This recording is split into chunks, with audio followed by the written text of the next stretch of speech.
18 नवंबर 2020।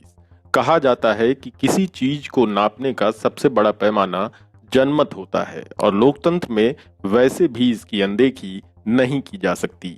मामला जब सीधे सिस्टम या फिर उससे जुड़ी किसी संस्था का हो तो इसकी अहमियत और बढ़ जाती है, और उससे भी ज्यादा ये तब महत्वपूर्ण हो जाता है जब धरती पर भगवान का दर्जा हासिल करने वाले हिस्से यानी कोर्ट से ये जुड़ा हो। सुप्रीम कोर्ट में कुणाल कामरा प्रकरण ने अब इसी तरह का दर्जा हासिल कर लिया है और अटॉर्नी जनरल द्वारा कामरा के खिलाफ अवमानना के मामले को चलाने की अनुमति देने के बाद ये पूरे देश में चर्चा का विषय बन गया है। क्या छोटा क्या बड़ा, हर किसी की इस मसले पर अपनी राय है। जनचौक और राइजिंग राहुल के एक यूट्यूब वीडियो पर जो कमेंट्स आए हैं वो आंखें खोलने वाले हैं। इन कमेंट्स को देखकर सहज ही इस बात का अंदाजा लगाया जा सकता है कि देश में न्यायिक संस्थाएं किस अभूतपूर्व संकट के दौर से गुजर रही हैं, और अगर उनमें सुधार की कोशिश नहीं की गई तो ये न केवल भारतीय व्यवस्था और संविधान बल्कि पूरे लोकतंत्र के लिए एक बेहद घातक विषय होगा। वैसे भी लोकतांत्रिक और न्यायिक संस्थाएं साख से चला करती हैं। एक बारगी अगर उन पर से विश्वास उठ गया तो फिर इसको बहाल होने में सालों साल लग जाएंगे और उससे होने वाली क्षति की भरपाई शायद ही कभी हो पाए। लिहाजा इस मसले पर आम लोगों की तरफ से आई प्रतिक्रियाओं को, कमेंट्स को यहाँ इस वीडियो में दिया जा रहा है। आप भी उन्हें सुनिए और फिर गुनिए, और अगर संभव हो सके तो संबंधित संस्था और उसमें बैठे लोगों तक पहुंचाइए। यूट्यूब पर कार्ला टेडेसी कहती हैं कि अगर सुप्रीम कोर्ट कुणाल कामरा को सजा देती है तो ये साबित होता है कि सुप्रीम कोर्ट दोगला है। एसएम तारिक लिखते हैं कि भांड ब्राह्मणों की संस्था बन के रह गया है सुप्रीम कोर्ट। जितने भी समर्थक सुप्रीम कोर्ट और अर्नब के आ रहे हैं सब के सब संघी हैं। इरशाद अख्तर लिखते हैं कि इसका अर्थ है कि राम राज, आरएसएस राज, मीडिया राज भाजपा और सेंट्रल गवर्नमेंट द्वारा चलाया जा रहा है। जेम्स माइकल लिखते हैं कि कुणाल कामरा ने सही और सच कहा है, अर्नब को जमानत मिल गई और दूसरे लोगों को नहीं मिली। रेखा कुमार कहती हैं कि सम्मान कमाना पड़ता है, मांगा नहीं जाता। बात कब समझ में आएगी।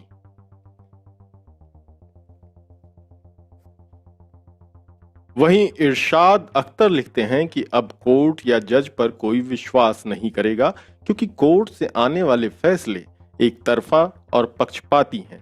संतोष शिरवाडकर लिखते हैं कि एक ही बात के लिए दोहरा मापदंड करना न्यायालय की कौन सी पद्धति है।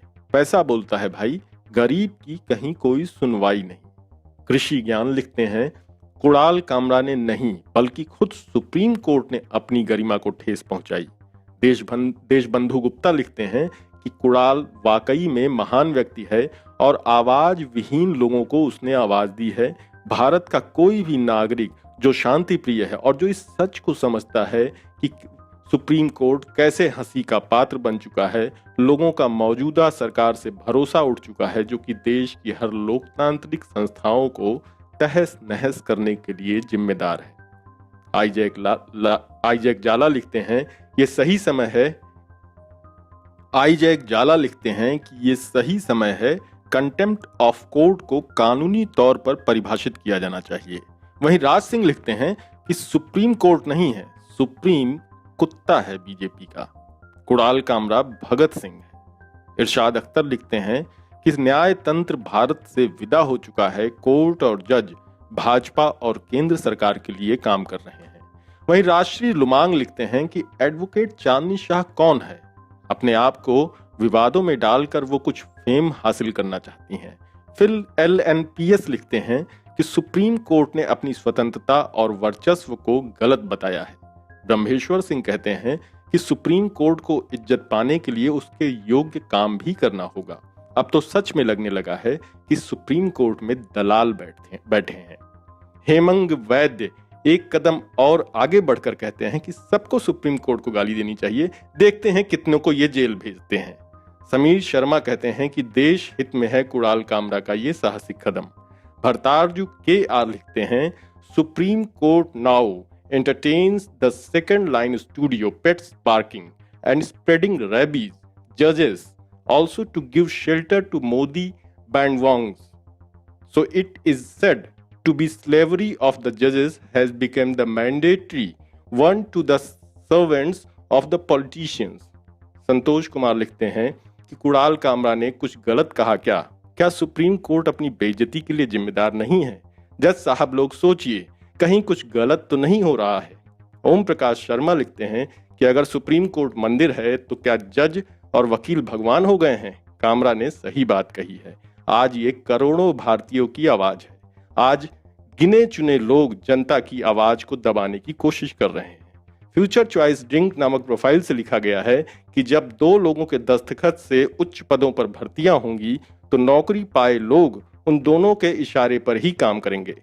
सभी संस्थाएं प्राइवेट लिमिटेड कंपनी की कर्मचारी बनती जा रही हैं। निजामुद्दीन लिखते हैं कि आज के समय में गुलामी और चाटुकारी के लिए लोग हर सीमा लांघ चुके हैं। नहीं तो सही गलत की सब समझ सबको है। हमें वैद्य सवाल उठाते हुए लिखते हैं कि शेफाली वैद्य और समीर पर केस क्यों नहीं? कोर्ट को गाली कबूल है, मजाक नहीं। कोर्ट की गरिमा की हानि तो खुद जस्टिस चंद्रचूड़ ने की है। सुरेश चंद्र कुणाल कामरा के समर्थन में कहते हैं, जन साधारण की आवाज उठाकर आपने जोखिम लिया, ये कर्तव्य निष्ठा का अनुपम उदाहरण है। झुकना नहीं, देश आपके साथ है।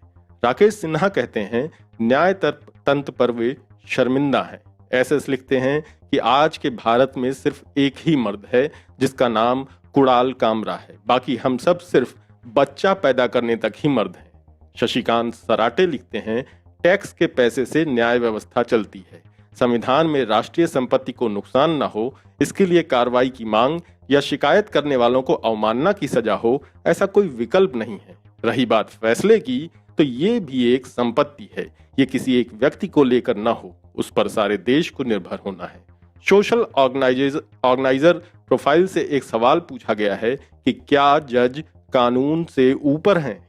अनिल डोनिकर जजों के राज्यसभा जाने के औचित्य को उठाते हुए लिखते हैं कि कोर्ट है कहां? वहां तो भविष्य के राज्यसभा सांसद हैं। काजी तौकीर लिखते हैं, कुणाल कामरा ने जो कहा वो सही बात कहा है। सत्ता पक्ष के लोगों को तुरंत जमानत मिलना कहां इंसाफ है?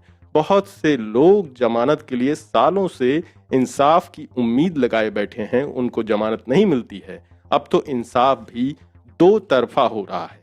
वहीं मोतीलाल रे लिखते हैं कि कुणाल कामरा ने चोरों की एक दुखती रग पर हाथ रख दिया है। प्रदीप काले लिखते हैं कि पिलर ढह गया। जयंत चौधरी लिखते हैं कि एक कहावत है कि घोड़े को पानी तक ले जा सकते हो, लेकिन उसे पानी पीना नहीं सिखा सकते। प्यार और सम्मान भीतर से उपजता है। कोई भी शासक लोगों के मुंह में अपनी जबान नहीं डाल सकता। कुणाल की आलोचना करने वाले लोगों को विवेक और सब्र की जरूरत है।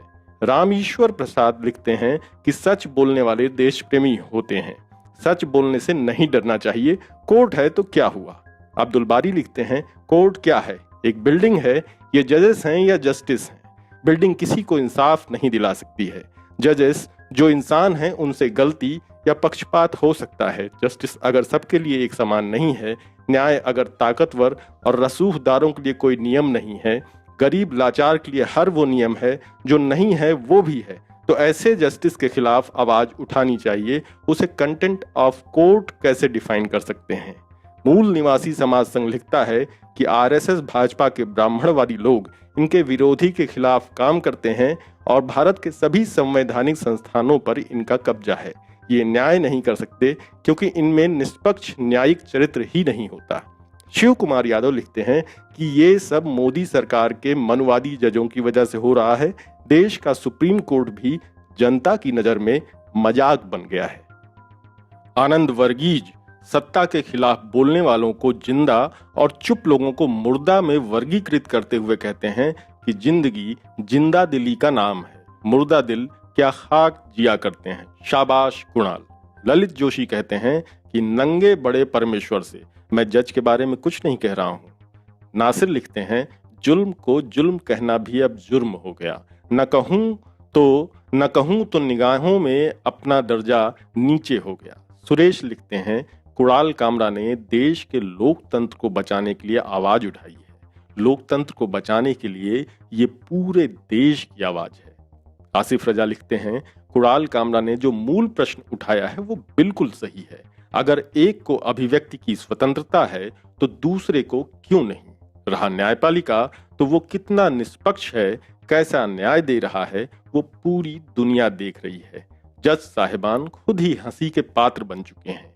सुरेंद्र गुप्ता लिखते हैं कि सुप्रीम कोर्ट पहले ही प्रशांत भूषण मामले में ₹1 की पेनाल्टी लगाकर बड़ी ही मुश्किल से अपनी इज्जत बचा पाया है। अब फिर कुणाल कामरा मामले में सुप्रीम कोर्ट अपनी फजीहत ही कराएगा। राजस्थान में कोर्ट बिल्डिंग पर भगवाधारियों ने बड़ी ही बेशर्मी से भगवा झंडा फहरा दिया था। आज तक कोर्ट उन्हें सजा नहीं दे पाया। क्यों नहीं?